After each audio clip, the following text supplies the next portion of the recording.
Today's the Bobcat opener in Pennsylvania. And right here is our first set. We have a walkthrough set. Trap right in the middle. Trap of choice is Bridger number 3 dogless. The tree to the right, we have it lured with a beaver caster and a cat gland lure. And the tree to the left, we also have it lured with a different beaver caster and a different cat gland lure. I have some skunk up in the tree as a call. Set number 2, kind of step down dirt hole / trench set. And what I did on this front end is I built up a barrier, so that way if that animal wants to see down into that hole, he's going to step right here onto my trap pan. So in this hole I have 2 different cat gland lures. You can see the Christmas tinsel, beaver meat for bait, beaver caster, skunk essence, and I got a CD hanging up for flagging. Set number 3 is this cubby. Got some Christmas tinsel. Bluegrass trapper sent me some of his bait, so we put some of that in there with a bobcat gland lure, beaver caster, chunk of beaver tail, and a Jameson's long distance call with some skunk up on top. And you can see I got flagging with the CD. You can see we're on top of this ridge. Big rocks down in there. And I got a set of pines right up here to my right. Here's set number 4, another walkthrough set on a deer trail. I have a draw behind me, or excuse me, a draw in front of me. Down below, leading up from the bottom, there's a road, and behind me is another road and a thick set of pines across from the field.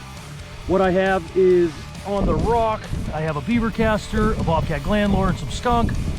On the left, I drove a hole down into that anthill.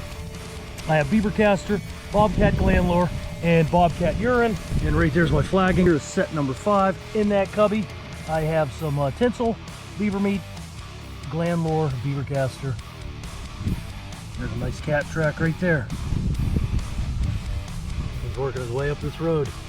Right here, set number 6. Now this particular set, I'm looking for a fisher. I believe I found fisher tracks here. It was very hard to see. The snow was starting to melt on the logs. So very well could have been raccoon. But regardless, I got a chunk of 2 chunks of beaver tail in there, beaver caster, skunk essence, and then I have some gusto on top of that cubby. All I did was made a dirt hole back in there and kind of formed a cubby. But you can see what I'm looking at here, cave wise. I do have a cat track over here running that edge. I'm not going to set a cat trap here. I'm going to go out a little bit. That way I have something for that drag to hook onto. Here's my last set at this location. I got Christmas tinsel back in there, beaver meat back. And I did the same thing I did with that fisher. I made a dirt hole back in there. Threw my meat, gland lure, beaver caster. Have my trap bedded in front of the cubby. That way if he doesn't want to commit or care what's in that hole, I should get him as long as he at least works his way up to the entrance, try to figure out what's in that hole. Flagging up above. The first set at the second location for this weasel. If you watch my short, weasel hopping around. We're gonna try and catch this guy. We got a chunk of beaver meat, number 1. This is an ammo can. Got a 2-inch hole drilled in there. And I got some of Dunlap's weasel lure. We're gonna try it out. Hopefully we get him.